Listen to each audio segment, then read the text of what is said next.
Join Gator great Shane Matthews every weekday as he brings you all you need to know about your Florida Gators, including news, analysis, and opinions with some of the biggest names in sports. Find us on Spotify, Apple Podcasts, Google Podcasts, or wherever you listen to your favorite podcast. Or watch us live at 8 a.m. on Facebook, YouTube, and Twitter.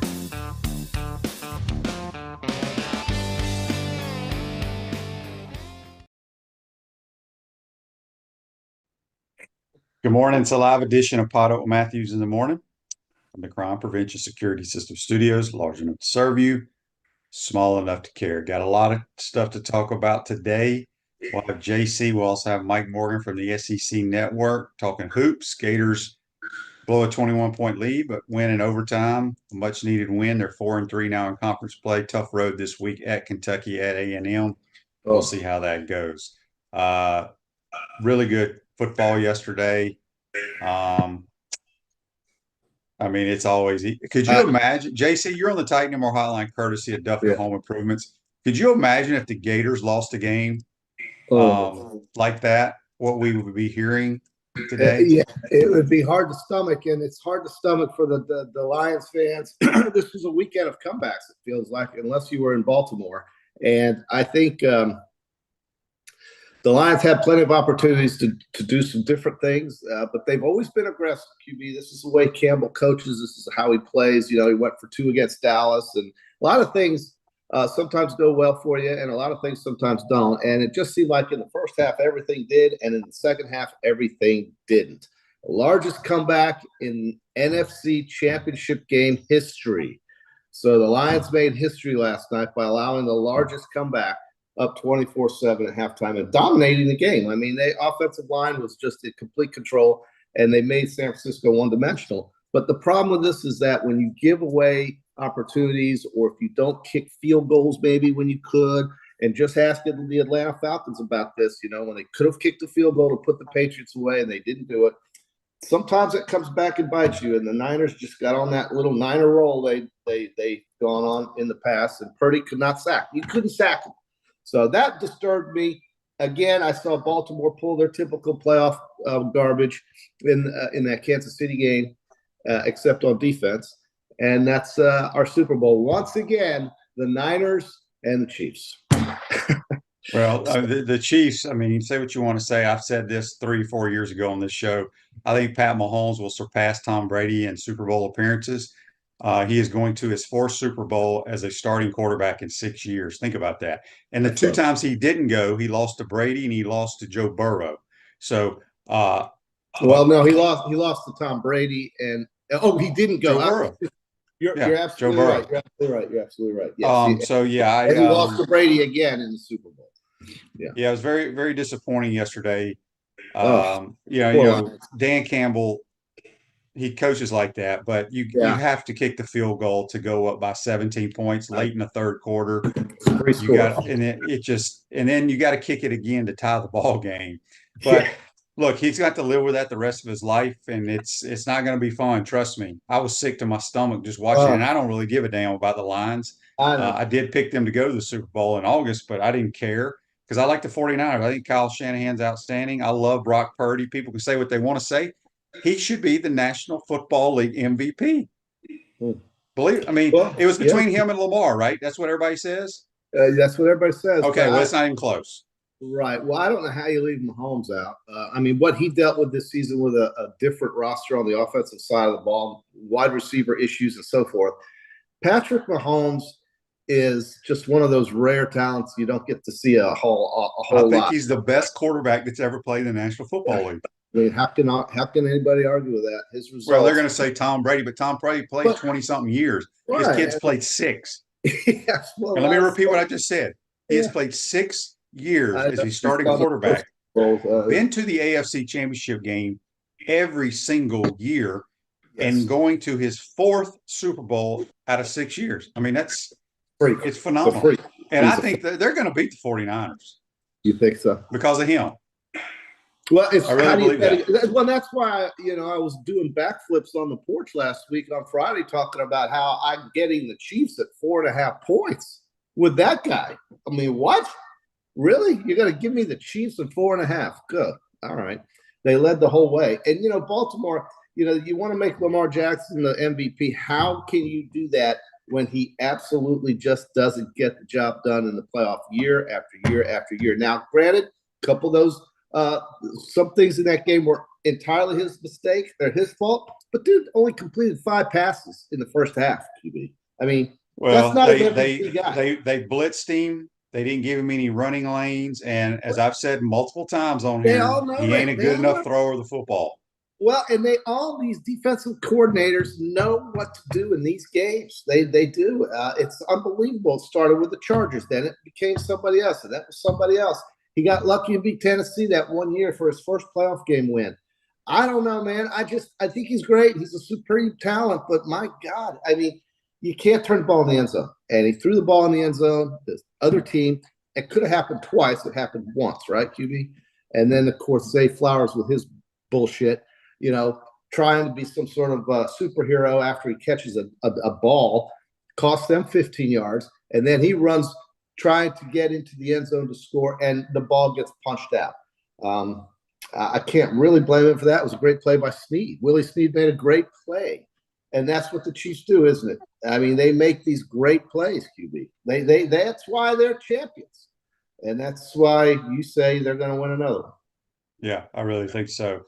We got a text here on the Titan and More text line from Daryl. It says, "Good morning, guys. Glad to come over for the basketball game Saturday. I turned the gymnastics meet on TV Friday night. Can y'all explain the scoring? I'm completely lost. I cannot, Daryl.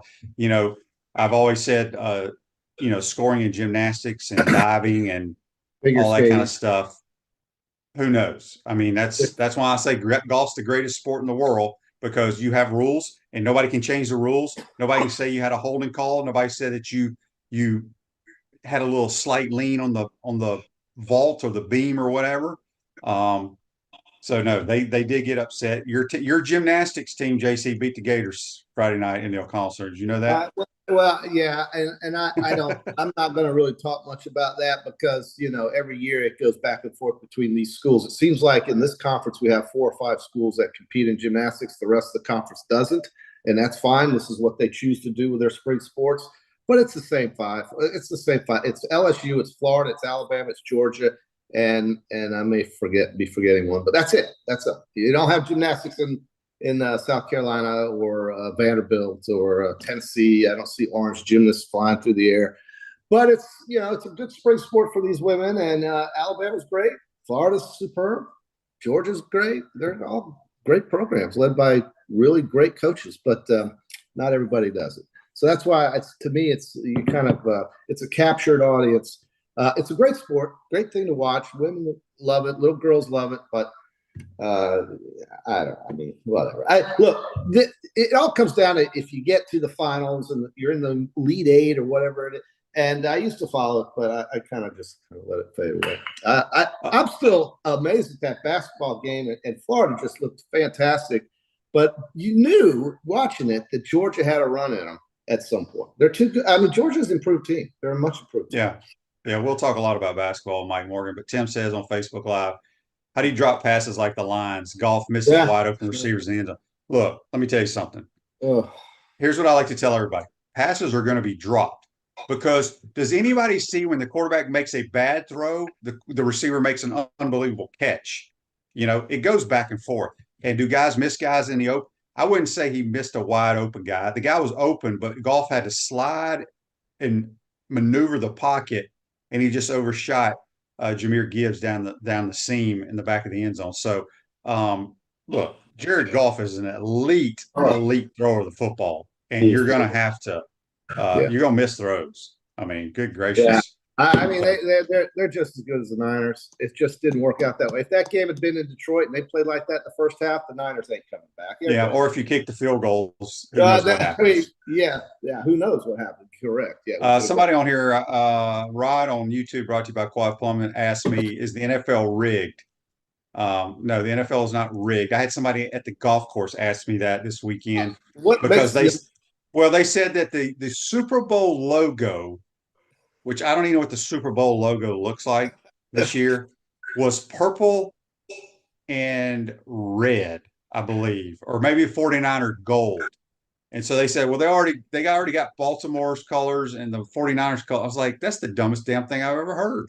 I don't know. And I told him, I said, the Chiefs are going to win, and I expect the Lions to win. So they're really going to screw up the logo then. Yeah, they have to redo the logo, or red and blue, silver. No, I think Baltimore just showed us, the issues that they seem to have in playoff games, and I don't know why. I think it starts behind center. He's a great player during the season, but he trade all that in for a couple of playoff wins and a Super Bowl shot, and they're paying him to do that. He's one of the highest paid players in the NFL, if not the top 2 or 3 highest paid players in the NFL, and he shows up during the year and does amazing things. But there is something about these damn playoff games. It's almost like when they play at home, there's more pressure on them. And it might be better for him to have a couple road games. But I thought this was Baltimore's year. They had Kansas City. Kansas City's banged up coming into that game. But one thing Kansas City has that nobody else has, and that's number 1-5. And that's the difference. That's the difference. That's definitely. Radware is a family-owned business that prides itself in excellent customer service while providing quality and affordable promotional products and customized apparel. We got JC on the Titan Moore Highline, courtesy of Duffield Home Improvements. We'll have Mike Morgan's second portion of today's program. Good old Mike. Where did he call the game this past weekend? He was he was at South Carolina, Missouri this weekend, I think. That was a pretty good game. South Carolina won again. It was a close one. Yeah, they're fired up about that basketball team at Columbia. You can just tell by watching the game. That's right. I remember seeing him on that game. They put 18,000 fans in that arena. I didn't know it was that big, first of all. And secondly, that's a heck of an attendance number for a college basketball game anywhere. I don't think they have that many seats in Allen Fieldhouse. I don't think they have that many seats in most arenas. The only ones that do are Kentucky, North Carolina, and maybe Tennessee, and that's about it. And now South Carolina has an arena that big, and they filled it. I'm very surprised by that. NC State plays in PNC Arena. That's where the Carolina Hurricanes hockey team plays. So that one also has, that type of capacity. But you won't find those kinds of arenas for these college teams that often around America, and good for the Gamecocks. But I want to see. Mike says there's going to be 8 or 9. I think I remember him saying 8 or 9 teams out of the SEC making it to the big dance. And so if that's the case, the Gators really helped themselves here this last week with that win against Georgia and the one prior. Yeah, you had to win it. It's going to be tough this week, going to Rupp, and then A&M lost. A&M lost to Ole Miss. Mississippi beat them. Right. A&M's kind of disappointing if you look at their record. Mississippi beat them. And Mississippi is not a team that's won many games on the road in this conference, but they're another team. It's hard to beat them at home. Florida had no success there playing Mississippi and Oxford. They've got some good teams in the SEC. I think this conference is going to be very heavily represented. And I would love to see them get more teams out of the SEC than the damn Big Ten, where every year we see something like 8, 9, or 10 teams out of the Big Ten. And every year, half those teams are gone in the first round or second. So, I think the SEC should be heavily represented, of course, along with Big 12. Brian on YouTube brought to you by Quad Plum says, why does Riley Kugel look like he's going half speed sometimes? Just doesn't look like he's giving it all. Hope that changes. I told you, I'm tired of his body language. I think it's ridiculous. I wouldn't play him. But they're paying him a ton of money in the NIL, so I guess you got to play him. That's it. I mean, that's it, isn't it? There's a little bit of conflict of interest there somewhat. I mean, if he's not the best guy on the court to help the team win. Well, they don't play him in crunch time. They don't play him, but he's in the rotation. He's the one NBA athletic-wise player that we have. So I don't know. Yeah. You see, Russell, go ahead. No, I was just saying, you see Alabama had 109 in 2 periods of play against LSU. And I told you Alabama would beat Auburn, and then Auburn went and lost to Mississippi State too, JC. So I hope nobody listens to your picks. Well, you going to slam my picks already just because I missed the Auburn-Alabama game? What is well, that? you missed the Alabama-Mississippi State because you told people to take Auburn. Did you not? Yeah, I liked Auburn in the game, but I don't know about Alabama's, but I've watched these last 2 games, and they do seem to have the ability to score a lot of points. I just don't think, or didn't think, and maybe I'm wrong, that they were as good as last year's team.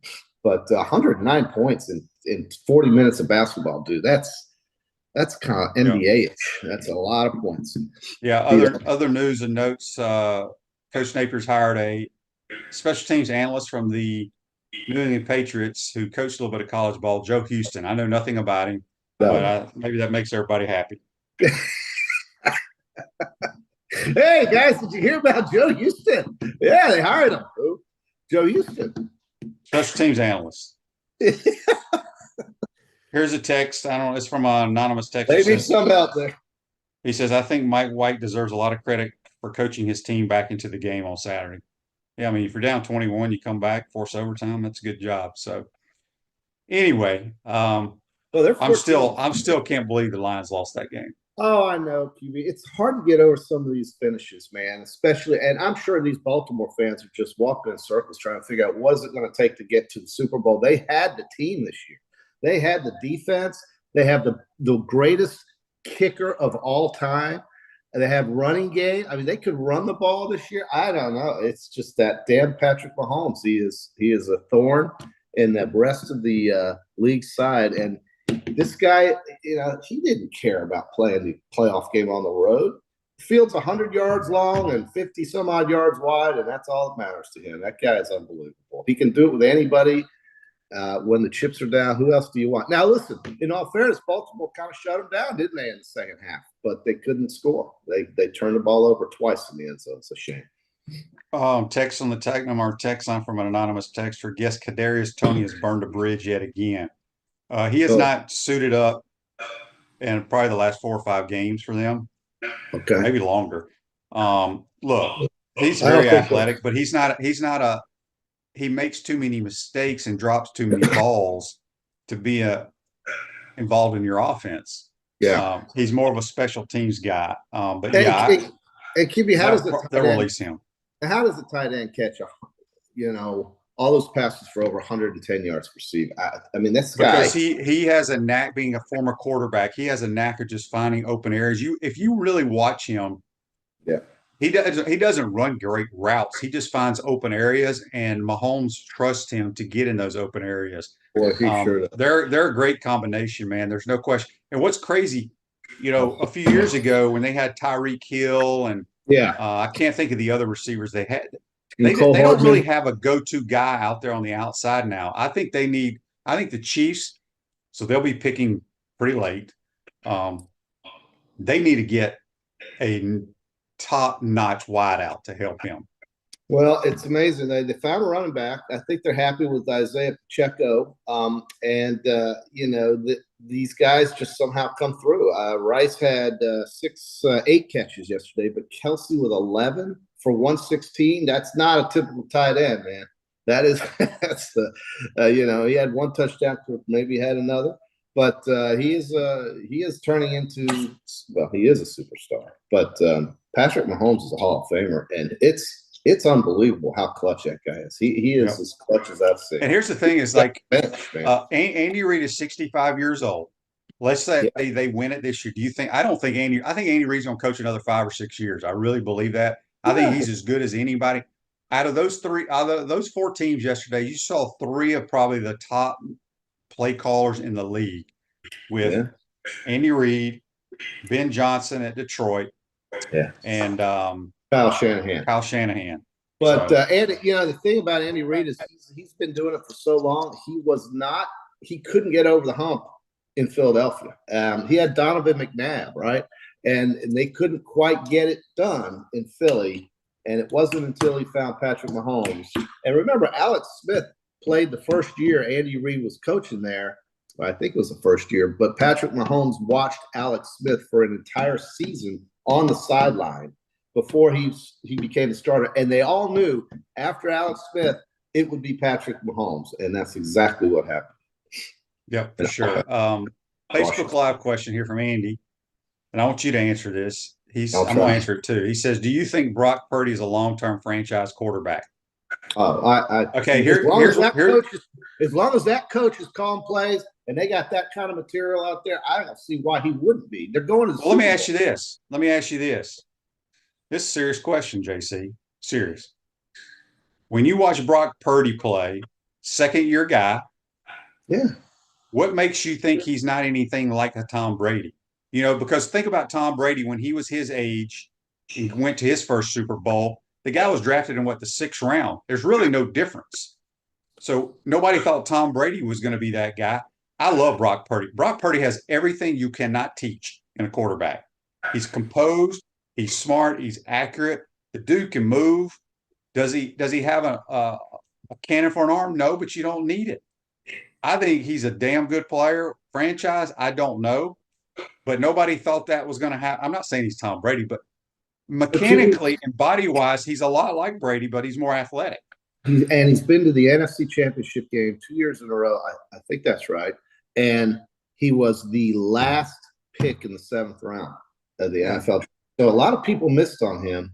And he's also one of the lowest paid quarterbacks. So obviously, when that rookie contract is over, and if he wins the Super Bowl for sure, that means that things got to change to keep him there. I wonder if in his rookie contract, he has a bonus for MVP. Could you imagine Mr. Irrelevant? They probably didn't even put that in there. Like, this guy got no chance. There's no way. Yeah, he's not even going to play, this guy. But, it's funny. It's kind of like what Spurrier saw in you and what a lot of coaches who are play callers see in a specific player that just seems to work chemistry-wise and every other way. And with a healthy Brock Purdy, addition to guys like McCaffrey and Samuel and Ayuk and George Kittle, it can be magic. And they've got it, man. And their offensive line is outstanding. So they got a Hall of Famer on the right side as a tackle, Trent Williams. I think the Niners are fantastic. I wouldn't be surprised, though, if, like you said, somehow Kansas City wins. They got 2 weeks to heal up.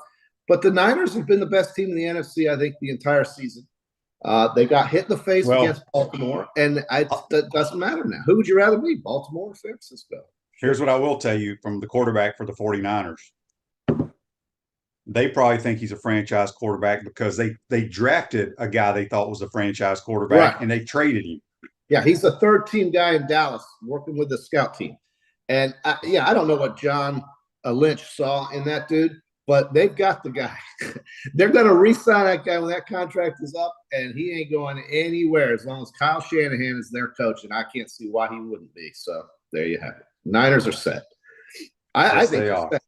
I mean, McCaffrey is tremendous. Gosh, he's an MVP type of player too. And so they've got the goods there in San Francisco. And defensively, they got shoved around yesterday, but they didn't fold. And they played great in the second half, and Detroit kind of helped them out. There's no question. It's just, it would have been such a cool story, QB, if we could have been talking about the Lions going to the first ever Super Bowl. The city was on fire. And just imagine 100,000 people out of Detroit would have gone to Vegas, whether they got in or not. Easily 100,000 people would have showed up there. They would have stayed in Arizona. They would have stayed out in the suburbs of Vegas. They would have stayed in Los Angeles. They would have stayed wherever they needed to be in Las Vegas. And now we get the Niners and the Chiefs. And they'll be well represented. Those fan bases are tremendous. Both of those fan bases travel everywhere, the Niners fan base and the Chiefs fan base. But God, for us guys out here on the periphery, aren't we kind of tired of seeing these guys play all the time? They're not going anywhere. They're not going anywhere, are they? Yeah. But in the NFL, ain't going anywhere. And that's what's so amazing is that the NFL is set up for parity. And with the draft and everything else that goes on, yet we see the same guys. It's that just shows you how special they are and how great they are. Yep, for sure. Gator Josh on YouTube says, QB, what about the special teams hire? Coach has taken this all season seriously. Can't wait to kick off in August against Miami. Yeah, remember, this guy's just an analyst, just like our other special teams guy. So people talking. People are talking about the analyst. Hey, this guy, your friend there, Van, he wants you to forgive him so badly, QB, to get back on the air. He keeps rolling through YouTube, asking me to ask you to forgive and forget. So I've done my civil duty now. Okay, I'm not going to mention it again. Well, maybe we'll have all the loyal listeners vote on that. Oh, should we let Van vote him on the island or off the island? There you go. Well, I tell you, QB, man, I think it was a good weekend locally, but I just have this little empty feeling for the Lions, even though they're not my team, like they're not your team. The whole country was rooting for last night. Yeah. All right. Let's get to this day in sports, brought to you by Campus USA Credit Union. Put some star power to work in your financial life with Campus USA Credit Union. All right, JC. Listen to this. 2018. Okay. The Cleveland Indians announced they will remove Chief Wahoo caricature logo from their uniforms in 2019. Now they're not even called the damn Cleveland Indians. I love the Chief Wahoo on their hat. Who didn't love it? And I can't believe if I was a season ticket holder in Cleveland, I would have told them to keep their Guardian logo. And here are your tickets back. Not going. How about a first ever winner once again on the PGA Tour? We had a Frenchman do it, and a Danish player was in second. And again, what we're seeing are new guys in the PGA Tour. Does that dilute your interest, QB, seeing these new guys win? Because does it remind you of a lesser tour, or do you like it like me, seeing these new guys win? Well, here's what it does. It shows you how many great players there are that people don't know. They're going to get to know these guys. I love it. You know, I got screwed up with the golf tournament this week. We didn't get to pick it because it actually started on Wednesday. Well, they didn't want to compete with the championship games, and I wasn't aware of that. So we'll get back. This week is the Pebble Beach Pro-Am, which is kind of a weird tournament too.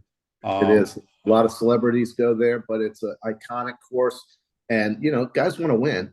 And then, of course, it's off to Riviera, which is a big one in LA, and then to that everybody's favorite tournament, the Waste Management Phoenix, where they all go berserk before we get east. And then when we come east, it starts to warm up outside, and it turns into that time of year again. And Super Bowl comes and goes. We start thinking about March Madness. We start thinking about Gator baseball, and it turns into spring. Yep. Okay. All right, JC. All right, buddy. That's going to do it for you today. You and me are kind of in the same boat. We're just kind of limping through right now. I know. Oh, well. Sick of the 49ers. But you got to give it to them, man. They are absolutely tremendous. And same with Kansas City. You cannot deny their excellence. They are tremendous, tremendous organizations every damn year. So good for that. Football's got to be the hardest to do every year consistently. It's got to be with the draft and so forth, but they do it. So hang in there, QB. All right, that's JC. Join us on the Titanamo Hotline. Take a quick timeout. Come back. We'll be joined by ESPN SEC Network. Mike Morgan. You're watching and listening to PodUp with Matthews in the Morning. We want to take this moment to thank our sponsors who keep the show going and pay the bills. Our premium sponsors are Crime Prevention Security Systems, large enough to serve you, small enough to care. Titan MRI, Gainesville's only locally owned and operated MRI facility. Meldon Law, the only official injury and accident law attorneys of the Florida Gators. Peachland Dental, Gator Nation's first choice for dentistry in Port Charlotte. QC Kinetics, live pain-free with QC Kinetics. Campus USA, put some star power to work in your financial life with Campus USA Credit Union. Dave & Buster's, eat, drink, play, watch. Duffield Home Improvements for your window, siding, and roofing needs. Radware, your local provider of promotional products, uniforms, and apparel. Our gridiron sponsors are Auto ER, UF Bookstores, Silverback Concrete, Ruse Ogre State Farm Insurance, Radware, F45, Quality Plumbing. Our touchdown sponsors are Adams Ribs, Gator Dominoes, Celebrate Primary Care, Gator Bait Media, Okido America, Style Cuts, Ironwood Golf Course, Big Mills Cheesesteak, McDonald's of Gainesville, 84 Lumber, Dowling Signs, Baker's Sporting Goods, Silver Q Billiards and Sports Bar. If you're interested in promoting your business on the show, call Freddie at 352-284-3733. If you like what we're doing here, make sure to follow us and support the businesses that support us. Hi there, this is Coach Steve Spurrier, and I want to let you know that by popular demand, Spurrier's Gridiron Grill's delicious brunch is now served in a premium buffet. You have spoken, we have listened, and we're now serving Gainesville's only elevated buffet, complete with an omelet station, ginger sage chicken sausage, shredded short rib, and of course our chicken and waffles. Plus, you can enjoy bottomless mimosas and Bloody Marys. So join us every Saturday and Sunday from 11 to 3 for the best brunch in town. Welcome back to the Crime Prevention Security System Studios, large enough to serve you, small enough to care. Silverback Concrete's a family-led team of heavy concrete specialists They build commercial structure with unrivaled quality. Silverback concrete, you stand on it, we stand by it. We're now going to go back to the Titan MR hotline, courtesy of Duffield Home Improvements. And our guest from the SEC Network and ESPN is brought to you by Campus USA Credit Union, our man, Mike Morgan. Good morning, Mike. How you doing, buddy? I'm well, Shane. How are you? Doing pretty good. Before we jump into SEC basketball, some exciting games this past weekend. I'm sure you caught both games last night. Let's start with the first one. Look, Mahomes is Mahomes. I've been saying it for years. I don't know if you heard me and JC, but I said 3 years ago, I think he's going to go to more Super Bowls than anybody. But Lamar just can't get over that hump. And I love Lamar, but Lamar, I don't think he's a good enough thrower of the football to get to that next step. Are we allowed to say that? Because I thought you're not allowed to criticize Lamar Jackson. You're allowed to rip Josh Allen a new one, who plays a turnover-free game, puts a 65-yard dart on the money to Diggs, who drops it, and played a near-perfect game in a close loss in bad weather conditions at Kansas City. Lamar lays another egg in the playoffs, and all I hear is you know, if you criticize Lamar Jackson, man, that's sacred territory. Lamar has not been good in the postseason. He was not good coming into this year, and he will go out being not good in the postseason again. Your point is a valuable one. I mean, I watch how defenses play a quarterback, and I mean, they're out there and they're blitzing left and I mean, they must have blitzed at least 50% of the time. And their clear motive was, look, we're not afraid of Lamar beating us deep. Now, they hit some crossers, and Zay Flowers is a matchup nightmare. He's so little and so quick. It's really hard to guard.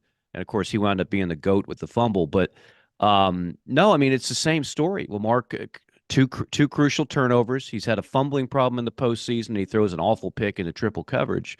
And so a team that had the number one offense, the number one defense, you know, I don't want to say they lay an egg. I mean, it was only a 7-point game, but it was not a very impressive performance. The one game I had this year in Baltimore, Lamar Jackson against the Browns. This is when the Browns had a healthy Deshaun Watson. Baltimore is leading throughout the game. In the fourth quarter, Lamar Jackson throws a pick six and another just awful pick on the other side of the field, and they lose the game. So when I watch Lamar Jackson, and they're winning games and they're grounding and pounding, he's perfect, right? I mean, and he's a highlight machine. But when you ever watch the Ravens trailing in the fourth quarter and Lamar's got to beat you with his arm, I see a lot of what I saw yesterday. And so from that standpoint, he's not in the same category for me as Mahomes, Allen, Burrow. As people are going to start talking about Brock Purdy, certainly, even though physically I've stood next to him on the field in Santa Clara. He looks like an insurance salesman, but man, if he's not clutch, that dude earned a lot of points on the popularity and clutch scale with his performance yesterday. Yeah, he's a really good player. Before we jump into basketball, I just feel terrible for the Detroit Lions, their fans. I love Dan Campbell. You know, he's aggressive. I get it, but in a championship game like that, to go up by 17 late in the third quarter, you just kick it. You kick it. And then he had an opportunity to kick it to tie it up. I'm still sick to my stomach. I have no ties to Detroit. I just like their football team. But boy, he's going to have a tough time living with those decisions. He is. And I'm like you and most people, right? Like I didn't have a rooting interest in this thing. I didn't grow up a 49er fan or a Lion fan. I have friends that have been Detroit Lion fans their whole life. And Michigan fans their whole life. So they finally get the Michigan, the national championship, right? And they're enjoying life. But now if the Lions can go to the Super Bowl, I mean, we're talking Bobby Lane championship teams before any of us were born. The last time Detroit fans have tasted anything close to that would have been something. And it was all right there. It was all right there on a silver platter. I mean, the way they came out of that game, you would have thought, like, okay, this was the number one seed all year long, and San Francisco is going to be lucky to just even compete. They were just on fire, absolute fire. And it's a roster. There's a lot to like on that roster. They've drafted really well. The Jahmyr Gibbs, I mean, I saw him here in Atlanta when he was at Tech before he transferred to Bama. You know, I said at the time, whoever drafted him, you know, you're getting the equivalent Kamara in New Orleans when he was in his prime. Kamara's Yeah. not in his prime anymore, but that's the kind of threat he is. Run, catch, again, impossible to cover in the open field. Jamison Williams takes the lid off the secondary. He's so damn fast. And Goff has had a rebirth. And then on defense, they've drafted well there, but they just when you haven't been in those moments before, Shane, you know this, and then all of a sudden you're thrust into that moment, and mentally, psychologically, I think that's a thing. And I thought it was a big thing yesterday in that game. Yeah, for sure. Switching gears here before we jump into basketball, Andy's question for you is: how bummed were you that Dale Murphy didn't make the Hall of Fame? Well, my point is this: I wasn't bummed only because, Andy, I wasn't surprised. But if we're going to start letting some of the players in, and I tweeted as much when some of the guys who got in, for example, I love Todd Helton. I was a huge Todd Helton fan, but Todd Helton was never one of the top 5 players in Major League Baseball. Dale Murphy, a 2-time MVP, was one of the top 5 players for the bulk of his prime. In fact, very often he was the top player, or at least the top 3. So if we're going to just put players based on longevity in, then I have a problem with that. Dale Murphy was a better, and you talk to contemporaries. I mean, Dale Murphy was an elite player during his era. Todd Helton was a really good player, and you can't ignore the fact he was aided in home games at Coors Field. I think his lifetime road average was 270 something. Clearly was not the same player. But I don't have a problem with Helton getting in. But if Helton's getting in, then guys like Dale Murphy should be in.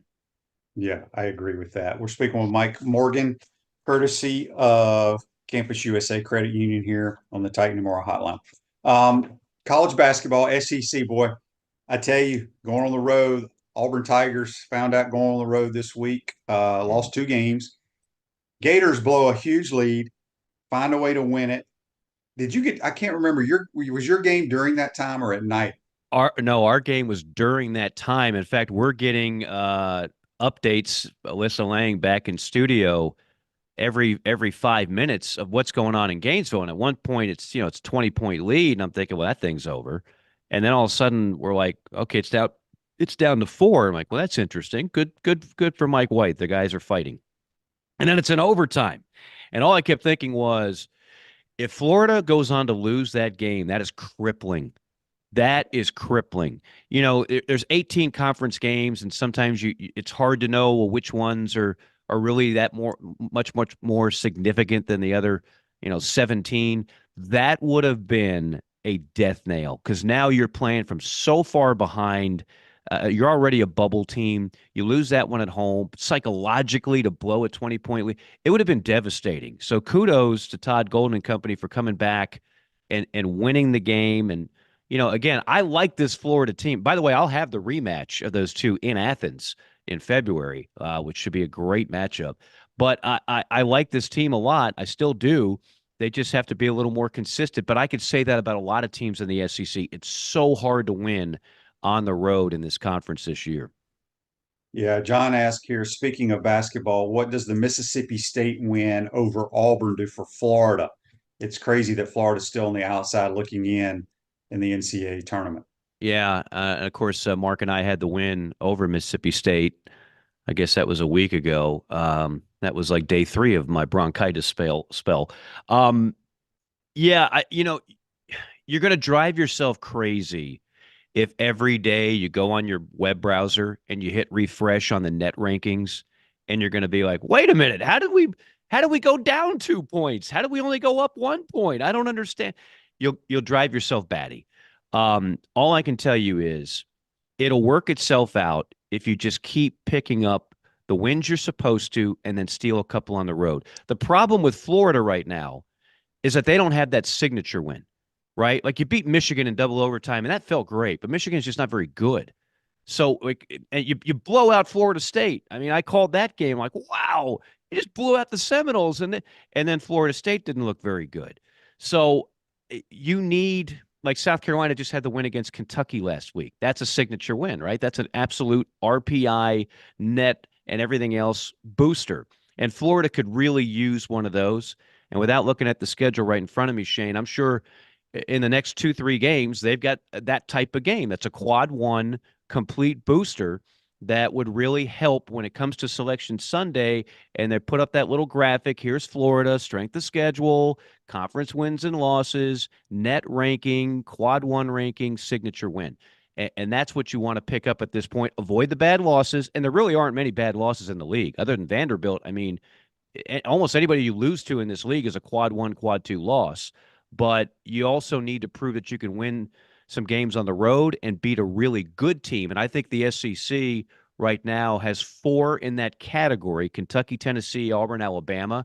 And then I think there's a little bit of a drop-off. So the Gators, just so you know, Wednesday night at Rupp. Well, there's your signature win if you can get it. Then we travel to A&M, which A&M was upset at home by Ole Miss, which may surprise a lot of people. I heard this. The team in the SEC that has the most quad one wins are the Aggies, and the Aggies sit at 3-4 in conference play. They're like 10th in the league right now. So I guess the surprise right now, I'm looking at the standings: Alabama 6-1, Tennessee 5-1, and then you got Carolina, Auburn, and Kentucky all at 5-2. South Carolina's got to be the story right now of the league.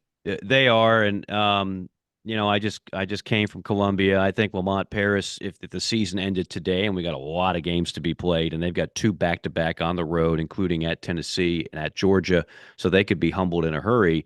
But he would be your SEC Coach of the Year. They were picked dead last, and there they are in the thick of it. And they don't have NBA guys. I mean, they don't have their roster. Like if we just rolled out the ball at the Y. These guys, these are not the guys that are like the first picks, but they play really well together. And you hear me use this word all the time when it comes to basketball, unlike maybe so much in football and in baseball, and that is connected.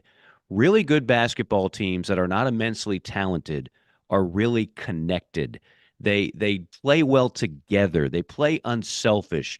They rotate well on defense to help each other.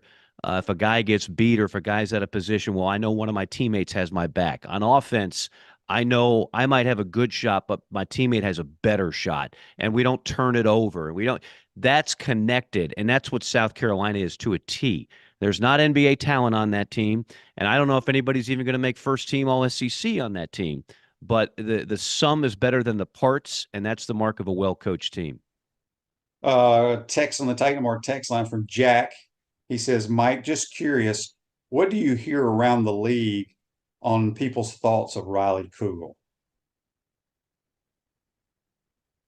Great question. I think, in what I've heard, it is a classic case of here's a guy that burst onto the scene late last year. And you got the Jimmy Dykes of the world going, I'm telling you what, I'm hearing he's a first-round draft pick. And that starts filtering through. And now all of a sudden you're thinking about being a first-round draft pick, and you're thinking you're already there. You're thinking you're a complete product. And clearly this year, the season did not get off to the start that he wanted. He didn't shoot the ball well. When I see him now, I see a guy who I think he's just overthinking stuff, honestly, Shane. Kugel is an elite athlete.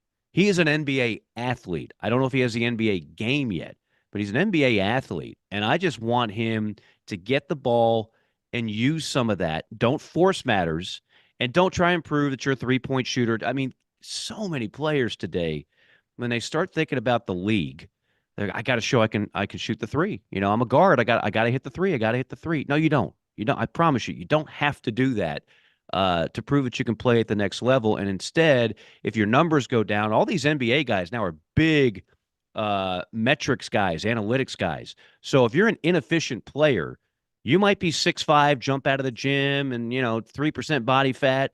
But if you're shooting 28 from downtown, they don't want your ass. So just go ahead and play within yourself, help your team win games, and don't make enough bad plays. And so I think he went from, I got to show this, to, okay, that's not working. And now when I see him, I think he's a little reluctant to take some shots that he should take. So I just think all that draft noise messes with guys' heads sometimes. But make no mistake about it. I mean, he still has incredible potential and can obviously help the Gators win a lot of games. I just think right now he's not in like Pullen and Clayton are your dudes. And then you got the bigs to protect the rim and grab rebounds. Like they're not winning games because of Riley Kugel. They're winning games because of those guys. But eventually Riley Kugel could certainly help this Florida team get over the top.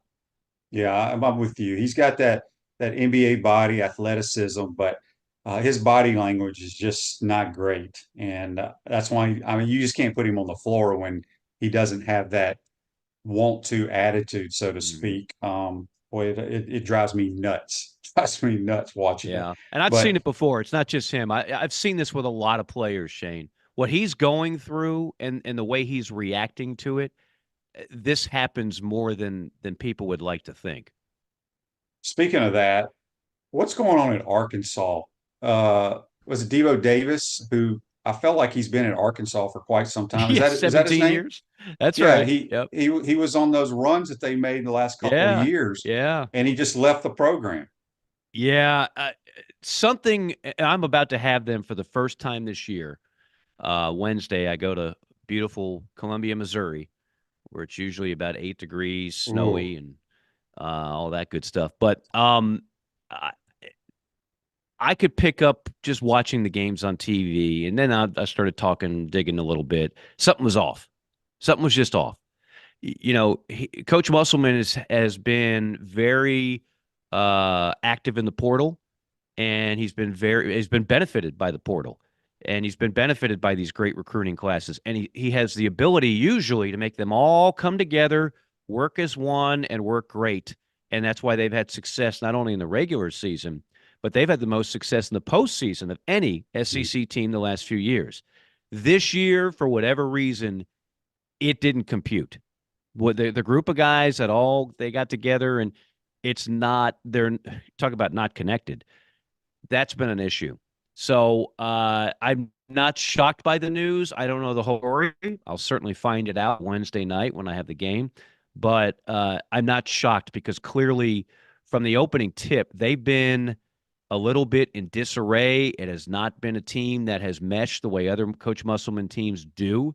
And sometimes that just happens. I mean, we take for granted when we look at basically the waiver wire now, and we see all and this applies to football too. We watch okay, this guy's leaving, this guy's coming, this guy's leaving, this guy's coming. We just take for granted that they're all going to mesh.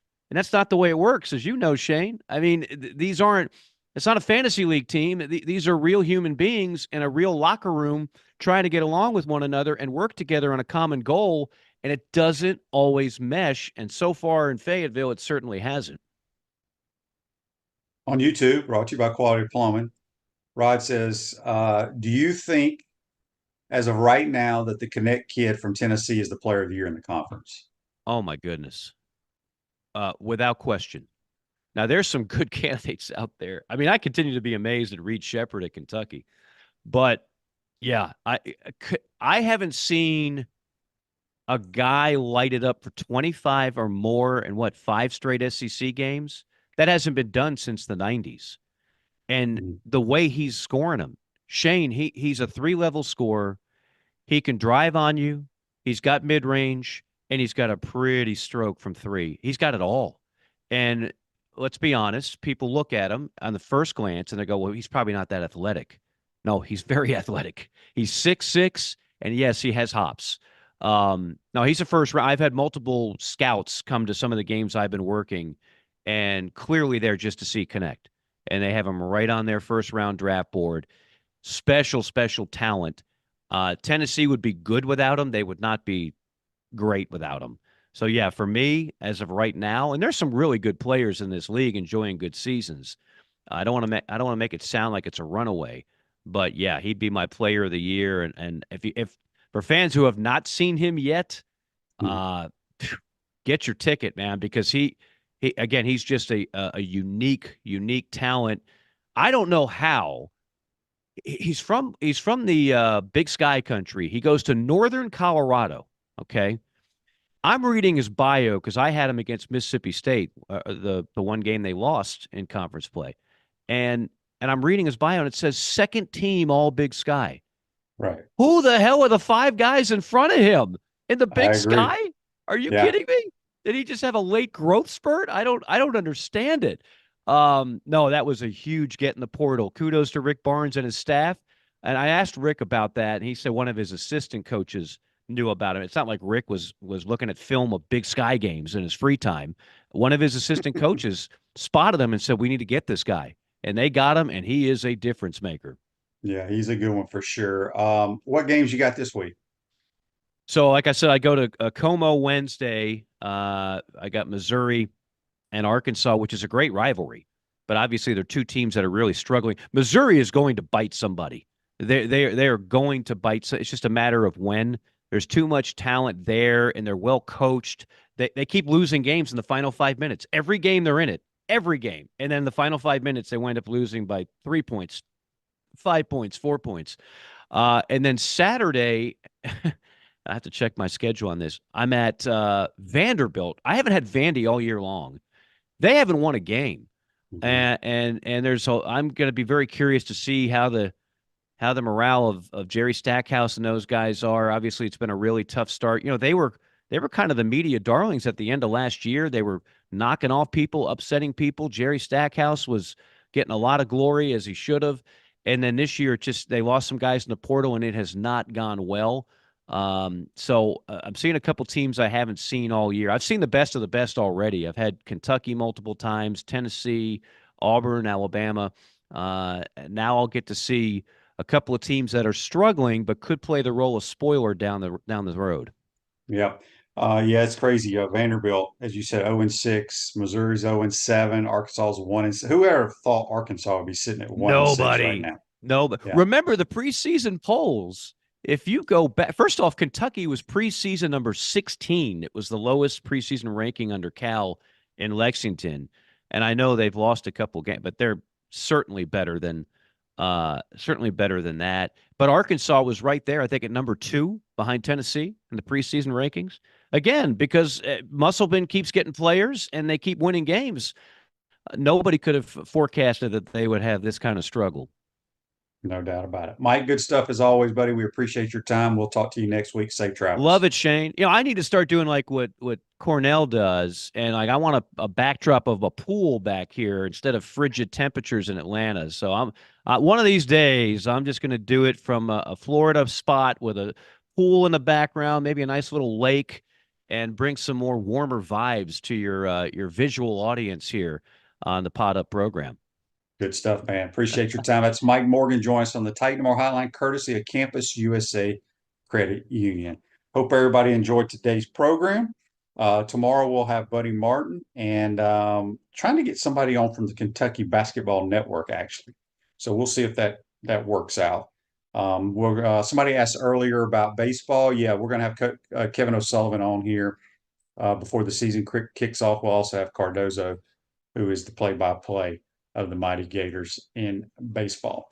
That'll do it for today. Hope everybody had a great weekend, enjoyed all the games. Still hard to believe the Detroit Lions let that game get away, but give the Niners credit. Have a great day, folks, and we'll see you tomorrow. Take care.